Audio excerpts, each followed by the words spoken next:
Pronto, amigos, estamos de volta para mais uma aula de Direito Civil aqui pela LAC Concursos. Eu sou o professor Stanley Costa, seu professor de Direito Civil e Processo Civil. Na aula de hoje nós vamos falar sobre o fim da vida. Na aula de hoje nós vamos falar sobre o fim da pessoa natural, o fim da personalidade jurídica.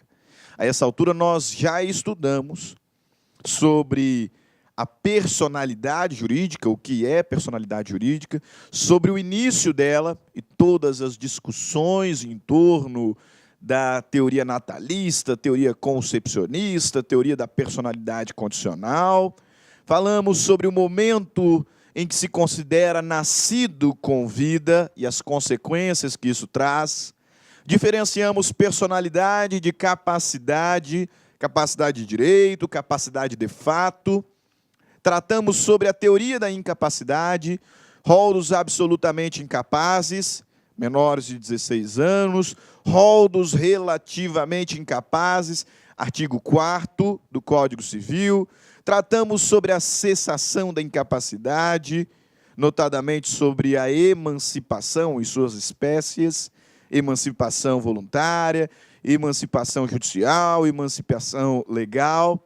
E tratamos o tema, em 3 blocos, dos direitos da personalidade. Pois bem, assim como a pessoa natural nasce, desenvolve, ela também morre. E esse é o tema da nossa aula de hoje. O fim da pessoa natural, o fim da personalidade jurídica, que me parece muito evidente, ocorre com o evento morte. Vale lembrar que se a respiração determina o nascimento com vida, o que determina a morte não é a parada cardiorrespiratória, e sim a cessação da atividade cerebral. Isso que nos diz é a lei de transplantes, né? Até porque, se aguardássemos a cessação da atividade cardiorrespiratória, se inviabilizaria algumas espécies de transplantes, né? Então, é importante sempre destacar: início da vida extrauterina se dá com respiração, né, com atividade cardiorrespiratória, e o fim da vida se dá com a cessação da atividade cerebral. Nós vamos falar sobre morte. Morte que tem identificada, que é identificada na sua natureza jurídica como sendo um fato jurídico stricto sensu. Isso aqui vale a pena lembrar, não vai caber aqui no slide, mas você pode tomar nota disso, que a natureza jurídica da morte é de fato jurídico stricto sensu. Você se lembra que o fato jurídico é todo acontecimento relevante para o direito, porque cria, modifica, transmite, extingue direitos, e esse fato jurídico lato sensu se divide em fato natural e fato humano. Fato natural é aquele que independe da vontade humana, e é também chamado de fato jurídico stricto sensu, fato jurídico em sentido estrito. Pois bem, a morte é um fato jurídico, porque ela é muito relevante para o direito, afinal ela determina o fim da personalidade, afinal a morte abre a sucessão, então muito importante para o direito, e é um fato jurídico natural, um fato jurídico em sentido estrito. O que talvez alguns não saibam é que não existe apenas uma espécie de morte. O legislador civil reconhece 3 espécies de morte, e é sobre elas que nós vamos tratar na aula de hoje, a partir do artigo 6º. Veja lá, ó, artigo 6º do Código Civil. A existência da pessoa natural termina com a morte. Termina com a morte. Ok. Fato jurídico stricto sensu.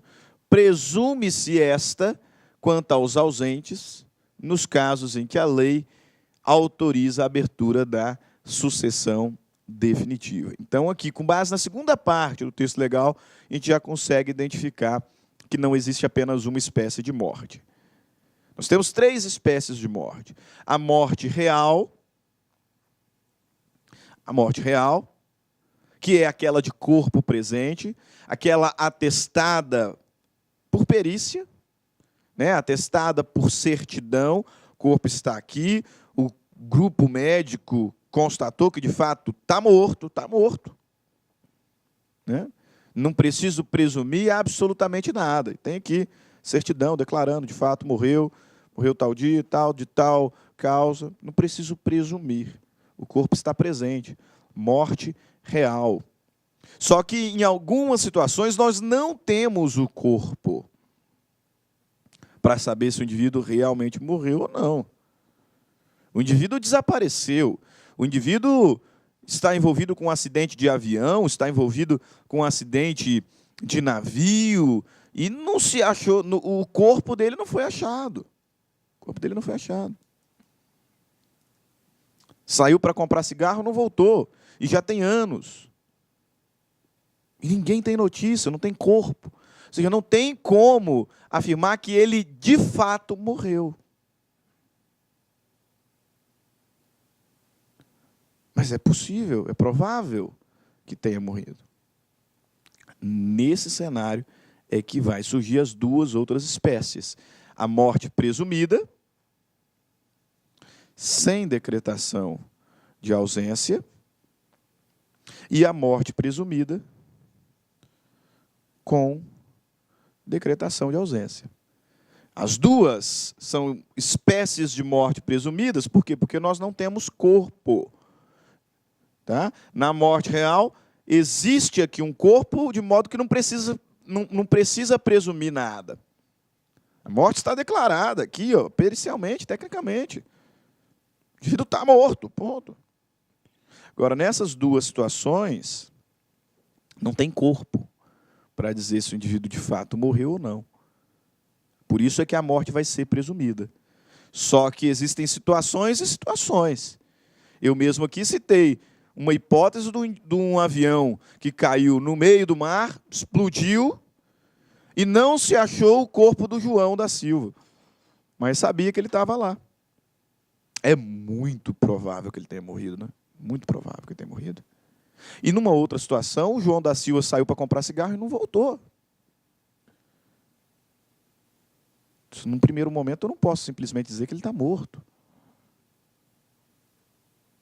É possível que ele esteja morto, mas também é muito possível que esteja vivo, que simplesmente tenha ido embora.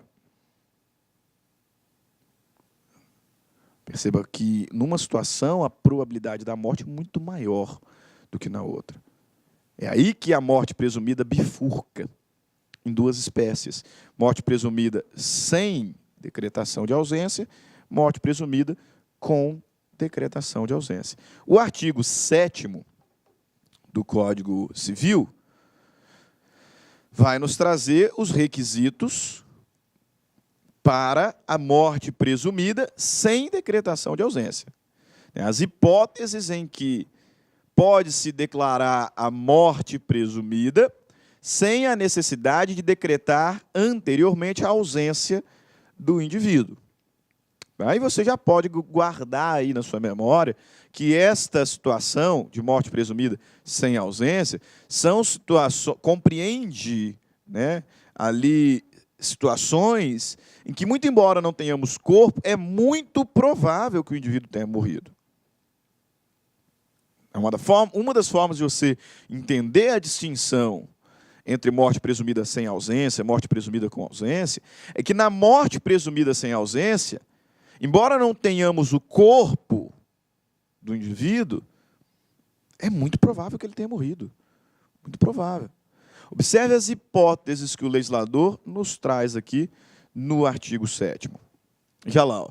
Pode ser declarada a morte presumida sem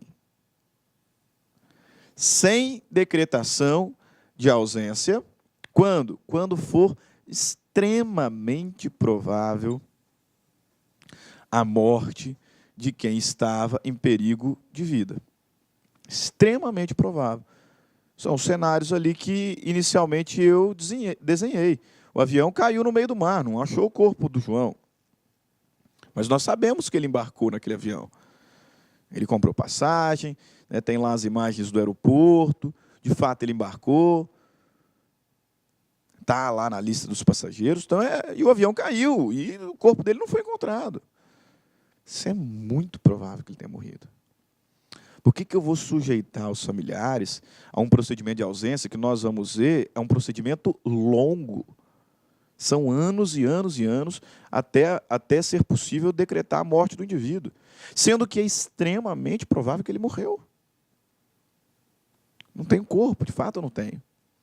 Mas é extremamente provável que ele morreu. Pois bem, nessa situação aqui,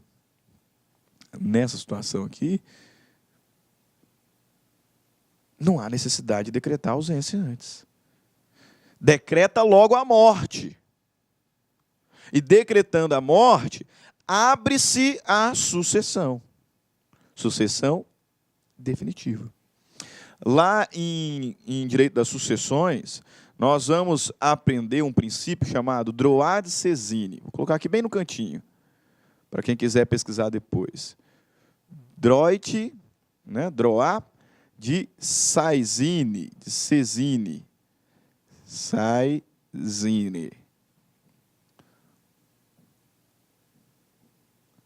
Droit seisinne, droit de seisinne. Esse princípio aqui, ele é fundamental para o direito das sucessões. Tá? É o princípio basilar do direito sucessório. Por quê? Porque esse princípio determina que, então, logo ocorra a morte, a sucessão ela é aberta. E com a abertura da sucessão, dentre outras consequências, nós teremos a transmissão automática da propriedade e posse da herança para os herdeiros. Então, tão logo o indivíduo faleça, abre-se a sucessão, independente de qualquer ato judicial, de qualquer ato administrativo. Morreu, abriu a sucessão, droit de seisinne, e a propriedade e posse da herança será transmitida automaticamente aos herdeiros. Então, tão logo meu pai faleça, eu sou proprietário de 25% da herança. Lá em casa somos 4 filhos. Percebeu? Então, notem, neste cenário aqui de morte presumida sem decretação de ausência, porque é extremamente provável a morte de alguém que estava em perigo de vida, não há necessidade de se desenvolver todo o procedimento de ausência. Decreta-se logo a morte e, consequentemente, a abertura da sucessão definitiva. A transmissão da propriedade e posse da herança aos herdeiros do decujus. Tá? E a outra situação, uma situação pouco mais complicada de se ver no Brasil, né? Brasil, um país que não tem tantas guerras assim, né? Não se envolve em guerras assim, e o inciso segundo está relacionado ao tema. Ele vai dizer, se alguém desaparecido em campanha ou feito prisioneiro não for encontrado até 2 anos após o término da guerra. Tá? A morte será declarada sem decretação de ausência, quando for extremamente provável a morte de quem estava em perigo de vida. E quando alguém desaparecido em campanha, tá? Campanha aqui é guerra, né? Campanha eleitoral, né? Aqui eu já tive esse tipo de questionamento por parte de alguns alunos. Desaparecido em campanha ou feito prisioneiro não for encontrado até 2 anos após o término da guerra. A guerra acabou, passou 2 anos e não voltou. Decreta a morte. É muito provável que ele esteja morto. Mais provável que esteja morto do que esteja vivo. Né? Parágrafo único do artigo 7º, texto que tem... Olá, meus amigos, minhas amigas. E aí, gostou do professor Stanley? Digo para vocês, sem medo de ser feliz, que o professor Stanley é um dos melhores professores de Direito e Processo Civil do Brasil. Ele é uma estrela em ascensão, com certeza, professor Stanley, aqui da Lá Concursos. Eu quero dizer para vocês o seguinte, nós aqui da Lá Concursos, nós temos o Stanley como nosso parceiro, nosso professor, nosso amigo da nossa casa aqui da Lá Concursos. E ele preparou um super curso de Direito Civil, né? Então, o professor Stanley é o nosso professor aqui de Direito Civil e nós estamos montando uma isolada com todas as aulas de Direito Civil constantes no site para a galera. Quanto custa, professor? Você não vai nem acreditar. Olha só, 10 parcelas, tá? 10 parcelas de R$ 9,00, ou seja, R$ 90,00 você vai ter direito à isolada do professor Stanley aqui da Lá Concurso. Professor, o que tem nesse módulo, né? Nós temos a parte geral e nós temos também a parte específica, né? A parte geral das pessoas, dos bens ali, dos fatos jurídicos, né? É a parte geral do Código Civil, gravado por Stanley, e a parte especial, claro, não são todos os módulos, mas lá nós temos lá o direito das obrigações, nós temos das obrigações, temos contratos, parte geral, direito das coisas. E o professor Stanley tem uma agenda de gravação conosco aqui da Lá Concursos, semanalmente, durante 90 dias. Olha só, papo reto com vocês, durante 90 dias você vai ter direito a todas as atualizações no site. E além disso, você pode assistir às aulas quantas vezes quiser e na hora que desejar. Eu, professor Luiz, eu sou até suspeito de falar desse profissional maravilhoso que é o professor Stanley, mas eu digo para vocês que quem estuda com Stanley fica fã do direito civil e do processo civil. Essa isolada é de direito civil. Nós estamos preparando a isolada do professor Stanley também de processo civil. Tá certo, meus amigos? Então, um forte abraço, espero vocês aqui na Lá Concursos. Fui, tchau. Clique lá.